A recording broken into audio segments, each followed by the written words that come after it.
I've always been an outdoor person. Instead of cooking and Yeah, things. well, that's Yeah. for somebody else. How old were you when you? I was about 14, 15, Oh, wow. 16, about 16, I guess. Mhm. in years. And so, is that what you did for most of your teenage years? Until I got married, until I was 19. Oh, okay. I helped Dad. Brett, was it unusual for a girl to be a blacksmith at that time? Oh, unheard of. Yeah. Unheard of. How did that change, and were people react strangely towards you? Or? No, because they had to deal with Dad. They had to deal with Dad. And the boys men in the community were all in the service. So the girls were scattered out all over. Mm-hmm. They'd come in and, well, can you give us some help? Get us some kind of help, our beans and our beets, and we need to be hoeing. And so Dad would send us girls of 4, old enough to do that, out hoeing beans. Things like that. That's what we had to do. And of course, Dad sold his blacksmith shop after the boys come home, and they scattered, and I got married, and so Dad sold his shop. Deanna, so when you got married, does that mean that you started cooking and things? Had to. What sorts of things would you like to cook, or did you cook and eat back in those times? Well, we usually had fried chicken. Of course, we had to kill the chicken first, and clean it and so forth. And biscuits and mashed potatoes, because you had potatoes on the farm.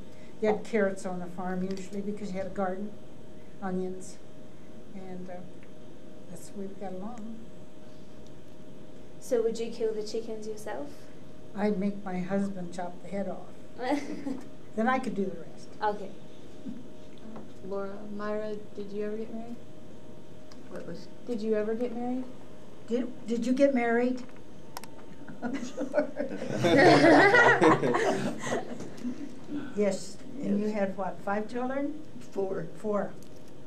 And 6 grandchildren and 10 great, 2 step greats and 2 pair of twins in January on the road coming. They'll make 14. How many kids do you have? I have 1 son. 1 son. And 2 granddaughters and 4 great-grandchildren. Wow. And Floyd has 1 great-grandson. 5 grandchildren. Yeah, 5 grandkids. Brett, I was wondering if you ever taught your kids German, if they speak German, or if they just spoke English. Did you teach your children German? It's surprising how quickly you forget. I said the German language is, what should I say, a little technical. They use genders. You know, one is male and then a female and this and dear and dear and das and all that, you know. And then also, this is carrying over into my speech even now, but not as extreme. For instance, now we say close the door, and they say make the door shut. See, and that's the way all the sentences are. And no, that was it. I didn't speak anymore, and then I never, ever said anything to the children either, or taught my children. Now in South Dakota they would say shut on the light. That was a dialect of the German at that. I said the knife, der Messer, die Gabel, that was the fork, and that's feminine, and the teaspoon is das, das Löffel. So that was neutral. And so it's... When my mother started school, and way back, no German was allowed either. My grandfather at that time said, no speaking German. When we came to the United States, it's English, period. I don't want to hear any more about it. That's the way it was. Well, it was strange that my grandmother spoke English fluently. But when she'd come over to our place, then I don't know why, she, just would always speak to my parents. She always, she was a graduate of the Berlin University. So.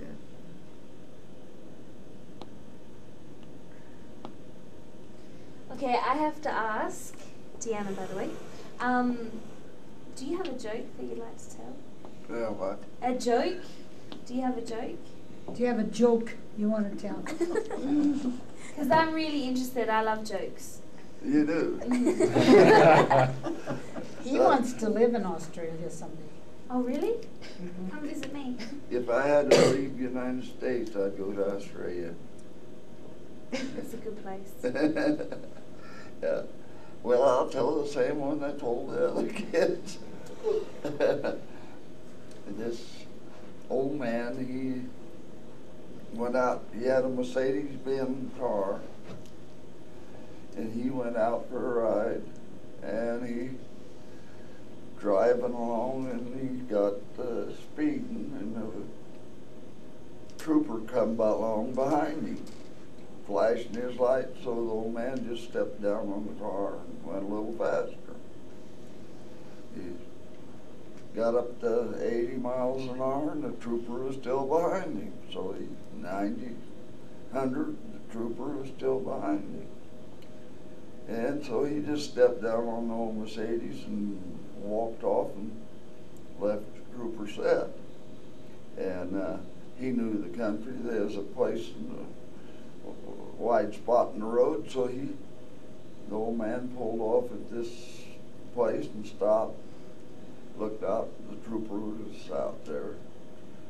And the trooper come up and he says, well, he says, you know you're speeding. And the old man says, yes, I was speeding.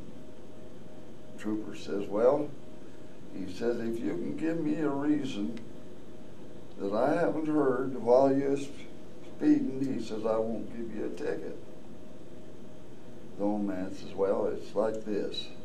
It's about a year ago, he said,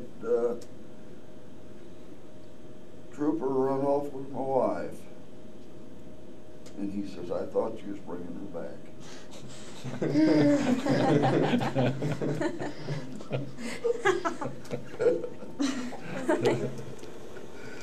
Is that good enough? Yeah, that's good. All right, more questions? All right, well, we'll take a pause, and it's your turn now to ask questions of these people. It's time that we let you have a few questions. We have to ask them questions. Ask them questions. Oh.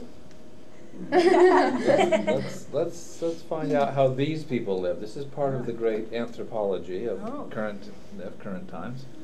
So what would you like? Betty, you must have a lot of questions to ask these I have people. one I can think of Okay. right quick. I'm Betty. I want to know how you got over here from Australia. Okay, like why I decided to come, or well, I'm in my final semester of my teaching degree, which at home we call it junior primary and primary teaching, but here you call it elementary teaching. And I got sick of being there, and I'm 23 now, and I'm ready to experience life and. Pardon? See the world. Yep, that's exactly right, life experience. And I was just in a lull, and I thought I could go on an exchange because they advertised that, and Colorado State University is one of our sister universities, and I've heard of people that have been to Colorado before and said that it's beautiful and you should come, and the scenery looked lovely. And I thought, well, I'll come over. And so I flew over here, and I've been here about 2 months now. And I've never seen snow, so I'm getting excited for snow. So. Should have been at our house. This Well, morning. we got- That's what I've heard. got lots It's of snowing snow. everywhere else except for here because I'm here, I bet. Oh, we left That's home good this thing. morning. We Yeah. had 2 inches of snow on the ground. I saw someone in a truck driving in and they had snow on the back of on the back of their truck, and I was just like, oh, I want some of that. I've never had it or felt it, and so I'm excited. But yeah, I just with my teaching degree, I can go anywhere in the world with it. So I thought, well, I'll see what we always dream about coming to America, like you coming to Australia. We always dream about it, and so I'm looking at getting a job here and staying for a while. Great. Stay in Colorado. Yeah, that's what I'm looking at. It's beautiful. So, I want to ask. I'm going to ask you, do you think you really have a future? Waiting the way the world is going. I think there's always jobs open, and future. A job and career I put as two different things. So I know there's a job out there, and especially if I have a degree, I'm just wondering if I can find the career that I want. There's a lot of just the development in this area, especially in Colorado, is just blowing up. So anything along the lines of selling houses, buying houses, building houses is all just The way I feel and see the future, things are just getting worse. Every country is fighting, and you just wonder how long, that they can go on with the different industries and all that. And there's jobs to me are getting scarce because of mass production. The big machines and everything have taken so many jobs away from. That's why I'm just wondering how you feel when you look in the future. It's just gonna be hopeful. Yeah. Not to be, Yeah. But it. Hopefully. We're gonna have to fight for them. Everyone Everyone is in school. A lot more people are in school than used to go to school. So hopefully, that'll help people figure out new ways for energy and. I don't know. Do you want to ask a question of the young people? I went to college, I know all that. I wanted to ask you more about your softball. Oh, my softball. Yeah, there was a girls' team, or was it Girls' co-ed? team. Girls' team. Strictly girls. Did you travel and play other teams? Well, we played alt. Well, we know where alt is. In Greeley, Fort Morgan. And then we got older, and I moved away from this. But in South Dakota, I took it up again. Mm-hmm. Found the college kids that were playing, and played with them, and we played Tri-State, North and South Dakota and Minnesota. Was that part of the college, or is it a competitive team? I didn't go to college. Oh, I worked 60 hours a week and then played ball. all right. No, I put my husband through 5 years of seminary training. Working 60 hours a week for 50 cents an hour.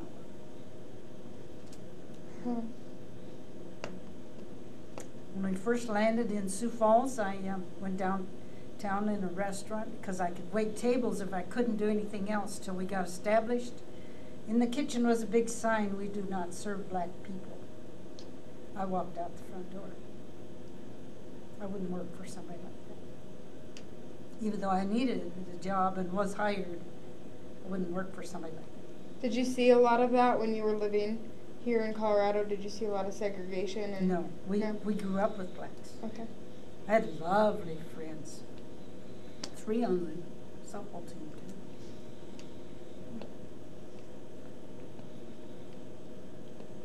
Anything else? I play in the baseball team up here, and we're playing Greeley next weekend. Oh, So. I'm gonna watch for that. Yeah. Are the Bronx gonna win? Always. Oh, sure they are. But the Yanks lost. Yeah. Always. Not always. Should be. Oh, no. Myra, you got any more questions? Got any more questions? No. Myra, would you like to ask some of these people about where they live and what they do for money and how they get around? Okay. You want each one, you can tell me where you live. I'm from Grand Junction originally, and right now my parents are they're giving me money to go to school and everything. My grandparents have started a college fund for me when I was born, so I can owe a lot to my grandparents getting me here. And I ride the bus to school, that's how I get around. I have a car up here, but it's a lot easier and a lot cheaper to get around on the bus. What year are you in? I'm a sophomore. Do you have a hobby? Baseball is probably my biggest hobby. So, I played at Mesa State last year in Grand Junction, and then I transferred here, so this is my first year at CSU. we did a lot of rock hunting in the Grand Junction area and down to Natarita in that area. Have you, my grandpa was actually a miner. Have you heard of Rams? Raggedy ass miners? He's in a group of, there's about 6 of them that meet every Friday, and they're all old timers from that time that mined. He also mined down in Arizona, copper mines. Well, I'm from San Diego originally, is where I was born, and then moved to Grand Junction at about middle school age because my grandma lived in Grand Junction. So I moved with my mom, and then I'm a freshman up here this year, so I'm living in the dorms. You like it? Yeah, it's kind of loud. I don't get as much sleep as I should get, but and also I have my great-grandparents to thank for helping me go to school up here. They pay for half of it, and then I've made up the rest of it by waiting tables at a restaurant. So, yeah. Do you make more than 50 cents an hour? Yeah. I don't think I'd be here if that's all I made. His granddaughter works at IHOP. Oh, and really? she's also a nurse, and she paid for all her schooling working at IHOP. Wow. Yeah. I'm Laura. I'm from Denver, born and raised, same house. I'm paying for most of my school, but my grandma, when she has 2 kids, and when they went to school, she couldn't help them pay for it because she couldn't work because she got married when she was 18. And so when she did get some money, she made sure that she put it towards me and my brother. I live in an apartment right now with 2 other people. It's loud. It's still loud. But I work at an electronics store selling electronics and CDs and music, so I'm around new technology that I still don't know about, but that's how I'm getting through everything. You'll have to sell him a computer. His kids wanted to give him one, but he said he'd put it out in the barn, so that's as far as that went. I also have a car, but it's older than me, so it doesn't really... Well, it runs. Yeah, sometimes. Usually. And do you have a hobby or something? I used to swim when I was little, up until last year. I still go for fun. I really like music a lot. And movies, so that's what I usually do. Taylor. I moved around a lot when I was little, but so I've been in Colorado for only about 5 years, and yeah, I pay for all my school myself. I also work at an electronics store, but I think I know a little bit more about them than Laura does, because I don't know. Yeah, actually I don't know, but yeah, that it kind of, I don't really think about where my money's going when I'm using it. So I'm usually broke, and I also have a car, and once again I use it too much, so I usually am broke. How do you get around in all this traffic and know where you're going? Leave early. And the gas is expensive as it is. $2.74 where we are. Really? 280. Like $2.85 up here. $2.74. Yeah, it's hard, and I never I'm always sad that I don't get to go visit my parents more often because Yeah. gas is so expensive. But you know, do it if you can, because tomorrow may never come Yeah. What do you have for a hobby or something? I don't really have a hobby. Oh, Not really. Movies, okay. I watch movies and I like to just hang out with friends. from. Between Study. I try. Sometimes. I do what I can. Taylor and I actually live together. Oh, neat. Yeah, So everything we do is usually together. Pays to have. and what is your hobby? My hobby, well, back in Australia, I played netball, which you don't have here. It's like basketball, but you don't bounce the ball. And I don't know how else to describe it. It was a fun sport, and I also like to sing, and I go to church, so I sing a lot at church and socialise with my church friends and things, you know. Stamp collecting is my hobby. Yeah. And I started when I was about 16, and I have about 10,000 now of one-of-a-kind, foreign and United States. But I collect only canceled ones, and now nobody's writing. When before I'd write a letter, return this stamp, but nobody's writing anymore. It's so hard now to finish the series, you know. Yeah. Now this year they put out 130 brand new 37-cent stamps. Well, it's almost impossible to get the, you know, finish any series or anything, you know, with people not writing. It's all email and all that. Yeah. Well, I worked back in Australia to put myself through school and to come over here because I've had to do it all myself. I worked in the Australia Post Mail Centre in Adelaide in South Australia, and we get less mail each year. It goes down by thousands. Every Christmas people are just emailing, and so every Christmas we go down and down in hours because there's not that much work there anymore, because everyone's emailing or calling on the phone instead of sitting down and writing a letter and sending it off, because I guess the internet's cheaper or something. It's the same here, isn't it? Because I don't write anymore.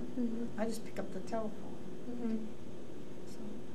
We got my great-grandparents a little keyboard so that they can email us. Oh. They're in their 90s. They just celebrated their 70th wedding anniversary. So my great-grandpa has typed me 2 letters before, but he has a hard time. He says it takes him about an hour to write a paragraph just because he has to get the whole concept down. See, he's 90. You could still do it. I've had my mum write me letters, but she'll forget where the backspace is, and she's only she's turning 60 next year, and so I'll get an email with mistakes and the pound key and the star and numbers all in the middle of it because she doesn't know how to erase them. But I'm proud of her. She's still trying because she had to leave school when she was 13 to look after her brothers and sisters because we went through a depression as well, and so she's had to just raise kids all her life, and so we try and teach her those things, but she gets frustrated and she's like, "Oh, just call." So My grandmother's better with a computer than I am, so she's already got a web camera and sending me all sorts of fun stuff. But she's from Germany too, so or my grandfather was. She's from Russia, so it's fun. Do you know why they left Russia and came to U.S.? It was actually kind of during the Holocaust. Her great grandmother came over. They had 14 kids, and they had half of them over here. And she came over, and her dad was in the war. And I guess when he got home, he was at a bar with another guy, met another guy, and after a few drinks, he said, "Wow, you have to meet my daughter." They were 11 years apart, and he died about 20 years later. So it was my grandma and her 2 kids all by themselves. Well, I know my people and his too came over from Russia. They left Odessa, Russia, because of the Russians were taking the young fellows into their army, and they said no. Mm-mm. My family my whole family's Jewish, so that's why they left. My great great grandfather was a rabbi, and his son wrote Torahs. I don't think they felt safe there. Yeah. My grandfather was a Jew, German Jew. Yep. Do you know the Brunellis in Greeley? Is that no? I have some family there, but it's a big place. So. Do you know the Brunellis in Greeley? Thought I'd ask. We are outside of Greeley, about 20 miles. Okay. So don't get in that often. My papa in Australia actually came out from Germany as well, so I guess he went the other direction. But he served in the Vietnam War as well, and we'd ask him about where he came from, about family history, but he would never want to talk to us about it. So it's sad. I don't know that side of my family tree. None of us, not even my grandma, knows anything about it. He would never want to talk to us about anything. So it's kind of sad because I'm interested to know, but there's no one that can tell us. He's very secretive about it all. Yeah, my great great grandmother never told anybody. She had a diary that she never showed anybody, but they found it when she died. Oh. So that's how I found all that out. It's kind of interesting. You know the Oklahoma Tears? The route of the Tears when they took all the Indians and sent them on to Texas, and my dad's mother was in on that. Indian with 2 little children, and how she ever got to Ray, Colorado, we don't know, but she got there. Strange. This does bring up the big points about all this. What you've brought out and what you've talked about individually drives home the point that we now have, as we're talking about, you're talking about a diary that your grandmother wrote. Okay. Typewriting. She typewritten. Okay. Your Floyd's mother has a handwritten diary of the times when she was a school teacher out in your neighborhood at that time. Hoyt. In Hoyt, okay, in eastern Colorado. So there are these artifacts that all exist in